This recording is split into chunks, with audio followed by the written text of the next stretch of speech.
کہ تیرے رب نے تیرے اوپر کتنی کرم نوازیاں کی، تو اس کا تو تو نے کبھی شکریہ ادا نہ کیا، اور تھوڑی سی تکلیف آ جائے تو واویلا مچا دیں۔ انسان اگر اپنے اندر غور کرے تو ہر وقت وہ گڑا رہے سجدے میں، اور تشکر اس کی آنکھوں سے ٹپکے اور اس کے طرز زندگی سے ٹپکے کہ اس کے رب نے اس کو کتنا کچھ عطا کیا ہے۔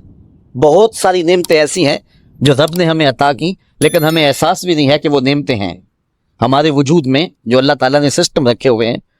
کتنے ایسے نظام ہیں ہمارے اندر جس سے ہمیں آگہی بھی نہیں ہے، لیکن وہ سسٹم کام کر رہے ہیں۔ دنیا کا ایک امیر ترین شخص ہوا ہے اوناسس، اس کی آنکھوں کے یہ جو پپوٹے ہیں یہ کام کرنا چھوڑ گئے۔ اب ڈاکٹر سلوشن ٹیپ لگا کے اس کی آنکھیں کھول دیتا تھا، اور جب اس نے سونا ہوتا تو وہ اتار دیتا اور آنکھیں بند کر دیتا۔ تو کسی نے اوناسس سے پوچھا کہ تیری زندگی کی سب سے بڑی خواہش؟ تو اس نے کہا کاش میں اپنی آنکھیں اپنی مرضی سے کھول سکوں۔ کہا اس کے لیے کوئی دولت کوئی پیسہ تجھے لگانا پڑے تو لگائے گا؟ اس نے کہا ساری دولت جھونک دوں گا، یہ کتنی بڑی دولت ہے کہ میں اپنی آنکھیں اپنی مرضی سے کھول سکوں۔ کبھی آپ نے اس پہ غور کیا؟ تنکا اڑا ادھر آنکھ جھپک گئی، یہ آٹومیٹک سسٹم رب نے رکھا ہوا ہے۔ ہمیں اس لیے پتہ نہیں ہے، کبھی بل نہیں آیا، کبھی رب نے جو ہے وہ اس پر بل نہیں بھیجا کہ تم اتنی بار دن میں آنکھیں جھپکتے ہو اور یہ سسٹم لگا ہوا ہے اس کا بل ادا کرو۔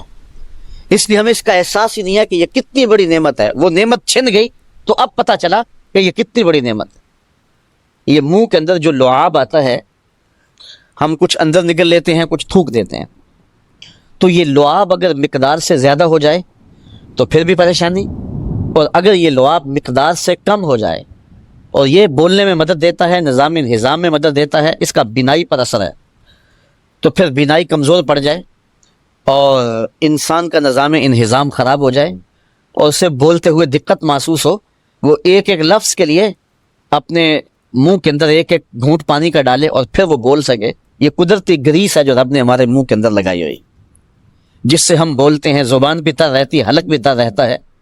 تو ذرا کبھی اس پہ ہم نے غور کیا کہ یہ کتنا بڑا سسٹم ہے رب نے جو قدرتی لگایا ہے؟ جتنی مقدار ہمیں چاہیے اندر سے اتنی مقدار ہمیں مل رہی ہے۔ تو اس طرح آپ اپنے جسم پہ غور کرتے چلے جائیں، اپنے اعضائے بدنیہ پہ غور کرتے چلے جائیں۔ رب کی قدرتوں کا ایک نمونہ ہے حضرت انسان۔ آپ کھانا کھانے لگتے ہیں تو ذرا اس پہ غور کریں کہ کھانا جب کھانے لگتے ہیں تو سب سے پہلے اس کو آنکھیں دیکھتی ہیں، تاکہ اس میں کوئی کیڑا مکوڑا تو نہیں ہے، کوئی اس کے اندر ایسی شے تو نہیں ہے، کوئی غلاظت تو نہیں ہے۔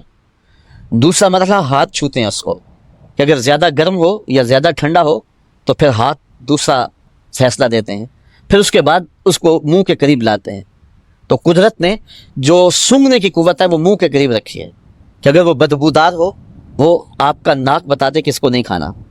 پھر اس کے بعد آپ نے زبان پہ رکھا، اگر وہ لذیذ نہیں ہے یا کڑوا ہے یا بد ذائقہ ہے تو زبان کہتے ہیں اسے یہیں سے اگل دو۔ پھر اس کے بعد دانتوں سے پیستے ہیں کہ اگر اس کے اندر کوئی پتھر آ گیا ہے، کوئی ایسی سخت چیز ہے تو وہ یہاں سے اگل دیں۔ پھر اس کے بعد حلق سے نیچے اترتا ہے۔ تو ایک لقمہ منہ تک جاتے ہوئے کتنے مراحل طے کرتا ہے۔ اب کانوں کی جگہ اگر ناک رکھ دیا جاتا اور ناک کی جگہ کان رکھ دیے جاتے تو بتاؤ کہ لقمہ جب اٹھاتے تو محسوس ہی نہ ہوتا کہ یہ جو ہے وہ خوشبودار ہے یا بدبودار ہے، تو باسی بھی لوگ نگل لیتے۔ تو لیکن قدرت نے ناک کو منہ کے قریب رکھا ہے، اس لیے کہ اس کی ضرورت یہاں زیادہ تھی۔ تو ایک لقمے کے اٹھانے سے لے کر کے اس کو منہ تک لے جانے تک، پھر زبان پر رکھنے سے لے کر کے چبانے تک انسان کتنے مراحل سے گزرتا ہے۔ یہاں ایک جملہ اور کہنا چاہتا ہوں کہ رب نہیں چاہتا کہ اس کے پیٹ کے اندر کوئی غلط لقمہ چلا جائے۔ پہلے دیکھ لے غلاظت تو نہیں، پھر چھو لے زیادہ گرم تو نہیں، پھر سونگھ لے بدبودار تو نہیں، پھر چکھ لے بد ذائقہ تو نہیں، پھر پیس لے کہ سخت تو نہیں ہے۔ جو رب یہ نہیں چاہتا کہ ایک لقمہ بھی غیر مناسب اس کے پیٹ میں چلا جائے، وہ رب کیسے چاہے گا کہ اس کے پیٹ میں حرام بھر جائے اور یہ جہنم کی آگ خریدتا رہے؟ تو اللہ تعالیٰ نے حضرت انسان کو یہ تدبر کے لیے سب کچھ دیا ہوا ہے، لیکن انسان ناشکر ہے اور وہ اپنے رب کی نعمتوں پر شکر ادا نہیں کرتا۔ وہ یہ سسٹم دیکھیں آنکھوں کا جو رب نے لگایا ہے، یہ کانوں کا سسٹم جو رب نے لگایا ہے۔ یار جس طرح کی ہمارے منہ میں زبان ہے، اس سے بڑی زبان تو گائے کے منہ میں ہے، اس سے تو بڑی زبان اونٹ کے منہ میں ہے، لیکن وہ معافی ضمیر کو نوک زبان پہ نہیں لا سکتے۔ اور حضرت انسان جب بولتا ہے تو پھول جھڑتے چلے جاتے ہیں اور موتی گرتے چلے جاتے ہیں۔ انسان ذرا دیکھ، تیری نوک زبان پہ نغمے کس نے رکھ دیے، اور تیرے کانوں کے اندر جو ہے وہ بجلیاں کس نے بھر دی، تیری آنکھوں کے اندر جو ہے وہ بصیرت اور بصارت کے اجالے کس نے رکھ دیے۔ تو انسان ذرا تدبر کرے، انسان ذرا غور کرے تو اپنے رب کا نافرمان نہیں ہو سکتا۔ آپ جو مرضی کر لیں، جو بدکماش لوگ ہوتے ہیں، جو ظالم لوگ ہوتے ہیں، جو برے لوگ ہوتے ہیں، وہ تو اعتراض کبھی بھی ختم نہیں کرتے۔ تو کوئی شخص یہ سوچ لے کہ میرے اوپر کوئی اعتراض نہ کر سکے، تو ایسا کائنات کے اندر کوئی شخص نہیں پایا جاتا کہ جس پر آج تک کسی نے کوئی اعتراض نہ کیا ہو۔ وہ جو مرضی کر لے اس کے معترض ضرور ہوں گے۔ لوگ خدا کے وجود کا انکار کرتے ہیں اور اس کے کاموں پر معترض ہیں، تو میں اور آپ کیا ہوتے ہیں؟ تو ہم نے یہ دیکھنا ہوتا ہے کہ ہم جس سمت جا رہے ہیں وہ سمت درست ہے، اس میں ہمارا نفس شامل تو نہیں ہے، ہماری خواہشات، ہماری آرزویں، ہماری تمنائیں، انہوں نے ہمیں غلام تو نہیں بنا لیا ہوا۔ ہم جب اپنے رخ کو دل و جان سے سیدھا تصور کرتے ہیں اور اللہ کی توفیق سے وہ سیدھا ہوتا ہے، تو پھر سارا زمانہ بھی ہمیں ملامت کرے تو ہمیں اس کی کوئی پرواہ نہیں ہونی چاہیے۔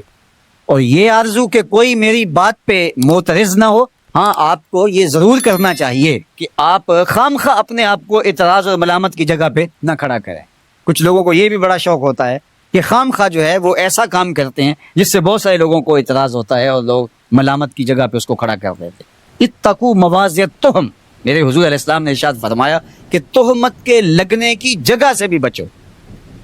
آقا کریم علیہ السلام تشریف فرما تھے اور حضور کی اہلیہ محترمہ ان کو لے کر حضور رات کو ایسے نکلے، تو کوئی صحابی تھے وہ گزر رہے تھے، تو آقا کریم علیہ السلام نے ان کو پھر کہا میرے ساتھ میری اہلیت ہے، تو انہوں نے کہا حضور ہمارے حاشیہ خیال کے اندر بھی کوئی اور بات نہیں آ رہی۔ تو آقا کریم نے فرمایا کہ بے شک شیطان انسان کی رگوں میں خون کی طرح دوڑتا ہے۔ تو ایک گمان پیدا ہو سکتا تھا، حضور نے اس گمان کی بھی تردید کی۔ حضور نے صحابہ کو یہ سبق دیا کہ تم لوگوں کو اپنے اوپر اعتراض کا موقع نہ دو، لیکن کچھ چیزیں ایسی ہوتی ہیں کہ لوگ خامخواہ اعتراض کرتے ہیں، تو اللہ نے اس پر ارشاد فرمایا الا الذین ظلموا منہم، جو ظالم ہے آپ جو مرضی کر لیں وہ کبھی بھی اعتراض کی زبان کھولنے سے باز نہیں آئیں گے۔ جہاں تک لوگوں کی بات ہے تو آپ ان کی بات سے بچ نہیں سکتے، لیکن آپ نے یہ دیکھنا ہے کہ میں کہاں کھڑا ہوں، اور امکان یہی ہو کہ میرے اوپر کسی کی انگلی نہ اٹھنے پائے، میں خام خواہ لوگوں کی بدگمانی کی وجہ نہ بنوں۔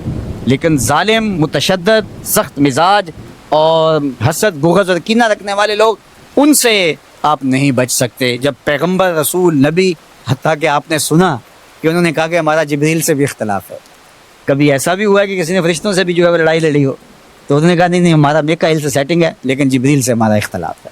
تو یہ تو پھر کوئی فرشتہ بھی بن جائے تو اس پر بھی اعتراض ہوگا۔